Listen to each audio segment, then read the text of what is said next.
all about writing with Ben and Sara.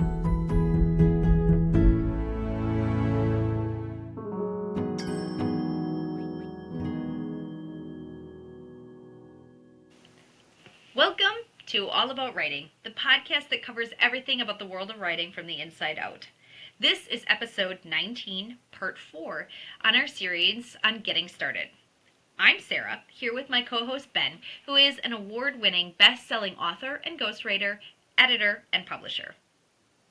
And I'm Ben, here with my co-host Sara, who is an award-winning, best-selling author, screenwriter, editor, and TED Talk presenter. And today, we're talking about chasing the trends. What we mean by this is when you are thinking about writing a book and thinking, okay, what should I write about? You might think to yourself, well, what's hot right now? What's everybody else reading? What's the big topic or the big genre that everybody wants? And in fiction, I can certainly talk about a few. Like for a while there, a few years ago, it was zombies. Everything was about zombies. And if you wrote a book about zombies, then you were going to sell 1 million books. So you might be tempted, if you're an aspiring author, to just sort of chase the trend. Okay, what's really hot right now? I'm going to do that. But we want to talk to you today about some of the pitfalls that may happen when you decide to chase the trends. So, Sara, what do you think? The first thing I thought when you said that you were going to name a trend that is super hot right now, as of today, it's still romantasy in the fiction genre. It's like that stuff does not stop selling, and even my agent, who is going to be the first one to say don't follow the trends, right, which is what we're going to talk about in a way today, she was like, this does not stop selling. Like, this has not hit the top of its bell curve yet. And she kind of almost couldn't believe it because it's had such a long run. And I think that that's what we kind of are saying right from the start, is like, by the time it's like the craze, by the time everybody's writing about vampires or zombies or dragon riders or whatever it is, it's too late to publish. Yeah. Like, there's that, it's like that pre-stage where the agents and the editors are all trying to vie, and it kind of has this moment behind the curtain, and then it all shows up at once, and then it's too late to sell it. Like, no one wants to buy it then. Yeah, and this is particularly true if you are looking to publish traditionally, because the traditional publishing process takes multiple years, from finishing your book to getting accepted, to going through editing, to going through all the sales process, to actually hitting the shelves. I signed a deal for my first book in, I think, 2013, and it was 2015 when the book actually hit shelves. So 2 years went by. So if you are looking to traditionally publish, definitely do not chase the trends, because they're long gone by the time your book gets there. And like you said, Sara, the industry insiders are already looking at the next trend when the last trend is now hitting bookshelves. They're looking at the next one. So if you as an author are giving them the last trend, they're like, nah, it's been done. So yeah, and really you think, like, everybody's selling this. How are they not interested? Yeah. It's not you. It's that hidden piece of the industry. I agree. My book took 18 months when my big product. We both are published by different arms of HarperCollins. But I mean, yeah, it's an easy 18 to 24 months for a big publisher. Yeah. Now, if as an author, if you're looking at self-publishing, you do have a bit of an advantage in that you can get your book to market a lot faster. That is true. You can. But the worry there is that if you say, oh man, everybody is writing about alien goblins right now, well, I'm going to jump on that wagon and start writing about alien goblins. You better write really fast, and you better write really well. And that's the problem with trying to chase a trend with self-publishing, is that you run the risk of rushing the process. And self-publishing, you have to be really careful with the process, because you as an author, you still need an editor. You still need a cover designer. You still need all those professionals to help you. And if you try to rush, you particularly with the writing and the editing, they might not get as much attention as they need, and you will put out a subpar product if you rush. So just something to be careful of. You do have the ability as a self-published author to respond more quickly, but you also run the risk of just not doing a good job to get it out there. And I would also add to that, not only are you dealing with maybe a subpar product, but you're joining into a genre that will be extremely noisy. So suddenly Yeah. you're self-published and everybody's writing about, alien goblins, but there's 1,000 books a month on Amazon self-published on alien goblins because everybody else is doing the exact same thing you're doing, and Yeah. it gets lost in the noise, and you have to spend a ton of money to try and rise above kind of the normal chaff, and be more visible because there's just so many titles with those keywords trying to vie for attention on the self-publishing websites. Like an Amazon, like some of those places where your Kindles, things like that. So I think that's something also to be cognizant of, is that in order to, to even be on like the if you liked this book about alien goblins, you'll like these 20.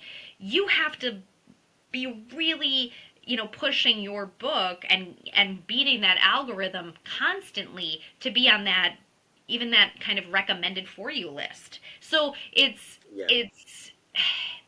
it's a lot. It sounds like a great way, but in a way it's kind of like a gold rush, right? Everybody's rushing out because Absolutely. somebody found gold, and really the chances of you striking it rich too are slim to none.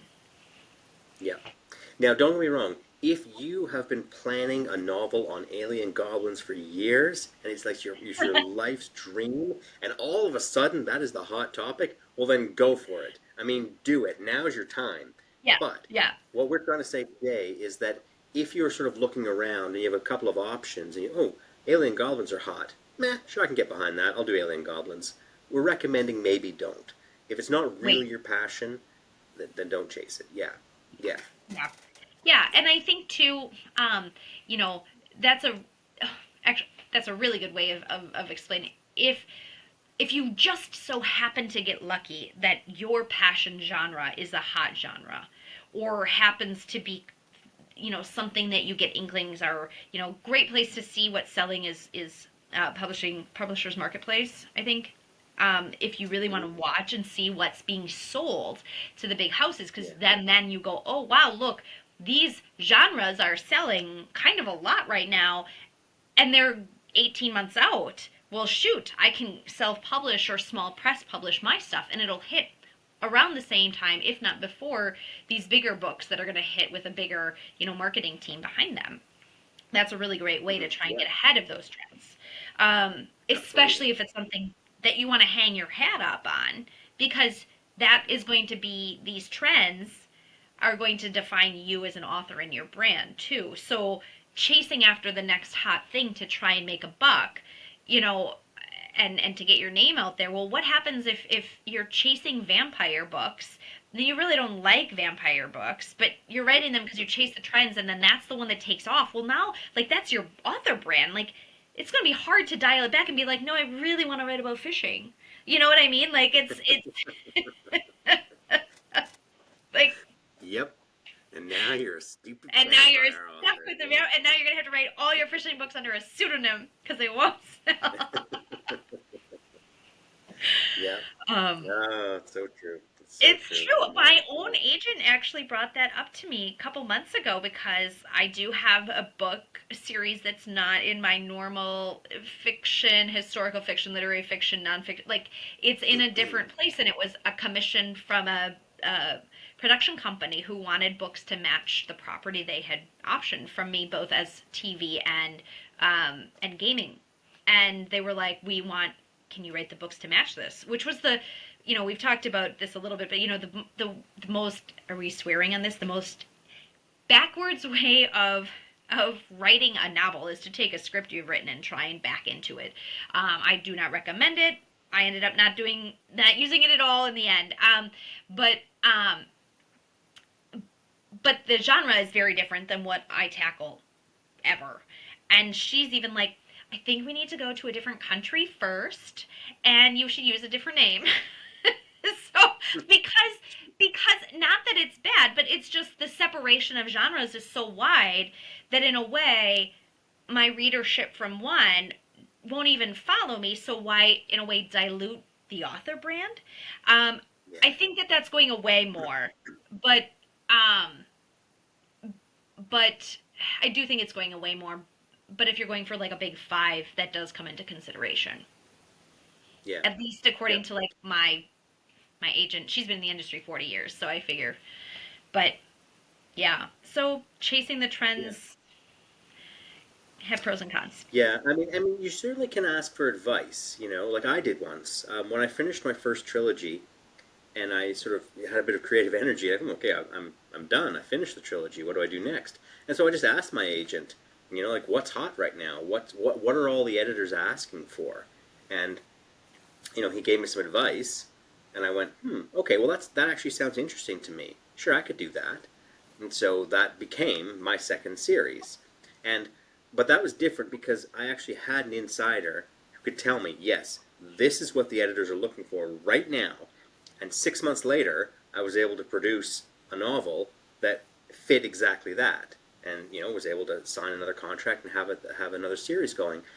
But that's because I had inside information. So if you have that, dear listener, then great.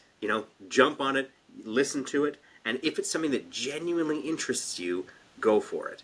But if you're just sitting there, sort of looking at Amazon and looking at Publishers Weekly and thinking, okay, well, what's really popular right now? It's already too late. Like by the time they made the Harry Potter movies, the Harry Potter books were established and all the imitations were done, and like the industry had moved on from that. Um, so yes, it can be, if you got a hot tip, great. But if you're just sitting there observing on your own, you're probably already behind. So in general, our advice as far as following the trends for genres or subject matter to write on, we don't think you should follow that. You should write what you want to write. But there is Yes. one other point I wanted to mention about trends, and this is something a little different, which is societal trends. So just be aware as an author, as an observer of humanity, that there are sometimes hot button topics in our society which can make people really agitated, either very, very happy that you're addressing it or very, very angry that you're addressing it. So be careful. And it could be that maybe there's a hot button topic out there right now that you really want to write about. Well, then do it. If you're passionate about it, and you know it's going to cause a lot of furor, great.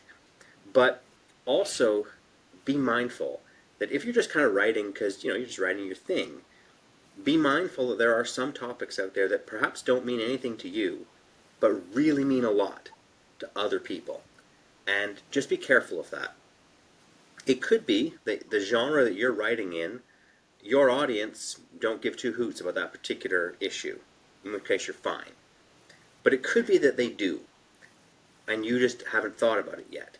So that kind of trend, I do recommend as an author, just be cognizant of. And you may or may not decide to include it in your writing or address it in your writing, but at least be cognizant of it. If you don't want to dive into a hot button issue, then don't bring it into your book unless it's relevant to your book and you want to sort of, wade into this. But if you just want to write something that's talking about fishing, then, well, maybe don't go into some of the socioeconomic issues that are, tearing the country apart. I'm just saying, because you can. Yeah. Yeah, go ahead, Sarah. No, it's a good warning. I think sometimes if you want to dance around those kind of controversial topics and allow them to seep in a way that isn't front and center and is just a flavor within your book, that's fine. And but again, the cognizance comes from, will this date my book? If I'm infusing it with the political furor that's going on right now, will it will Yeah. it will it age well, or will it become obsolete very quickly, or will it Yeah. become, you know, um, will something shift in our society where this just doesn't work at all anymore. So I think that, safely dancing around it or having it on the outskirts of the book to add flavor, as opposed to it being your main center goal, unless you are coming from a community or a place where, that is the point of your book, that is the story, that is where you're writing from. It's best to dance on the outside and just let it kind of slide in. And if people aren't looking for it, or if it's not front and center, it kind of goes unnoticed or is just kind of there but not so important that it kind of distracts from Yeah. your topic or your genre. Yeah, absolutely. I agree with you 100% that if you don't want to address that issue, then avoid it if you can, or just leave it as flavor in the background that people might pick up, they might not. It's funny. This reminds me of something. I was writing a science fiction book, about space pirates, right? Like completely disconnected from this world.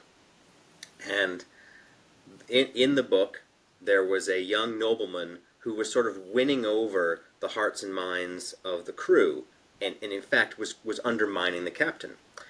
And one character made a comment that said, "Why do the common people think that entitled aristocratic toff actually represents them?" And it was a legitimate comment in the book, like it fit in the book. I'll be honest, my comment was actually directed towards that use of words was directed towards real life politics, but it was, I thought, so subtle that no one would get it. It was my little little dig.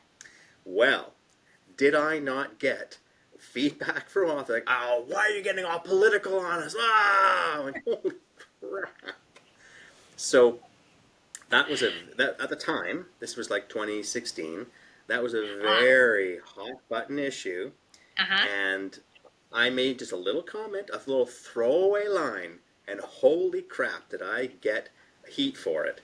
Um, and wow, okay, that's touchy. Well, that is not what I set out to do, so maybe I should just back away from that a little bit in this story, because that's not what I was intending. But yeah, there's an example of how it really can come back to bite you if you're not careful. And also remember how polarized the audience is these days. As a publisher, I published a book that I thought was brilliant, but wow, was it ever politically divisive.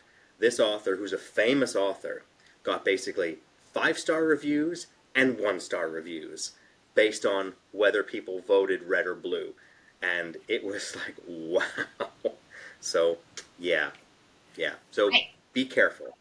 Be careful, and maybe if you want to tackle something that is like a social dilemma, um, make it thematic, perhaps, as opposed to, because those are kind of timeless, right? Mm-hmm. Um, well, the book that I have coming out shortly, Traitor. Mm-hmm. Mm-hmm. I started writing that book a year ago, maybe more. And I've certainly had it planned out for years because this is a 6-book series. So I have to know what's happening in my books way in advance. And so I knew what this book was going to be about. And it truly is this very broad, what do women have to trade for their place in society? What do they have to give up to feel accomplished, or to have safety, or to have the business they want or the life they want? Do they have to trade anything? What is it, and is it too much? And I think that those kinds of broad themes are kind of, timeless, and they are not, Mm-hmm. even though politically that is kind of a hot button topic now, right? About women's rights and all this other stuff, depending on both sides of the table and everything like that.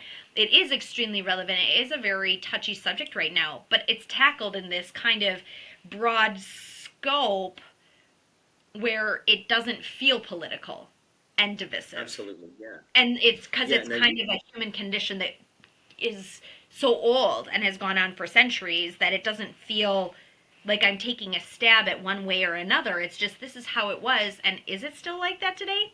I don't know, up for discussion. So Yeah. I think that's a way to tackle a trend, as it were, is if you make it a kind of a vague theme, maybe. Now, you and I both have an advantage there, Sarah, because you write in the past. Your books are based historically.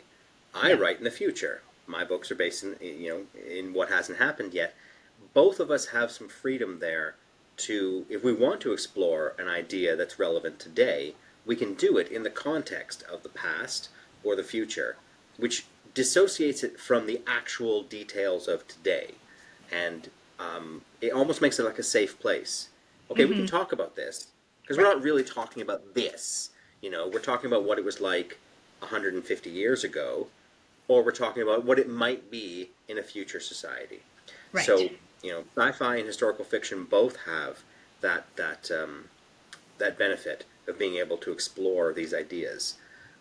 But again, I remember there was a fantasy author a few years back who got absolutely trolled for writing a book that included slavery in a fantasy world.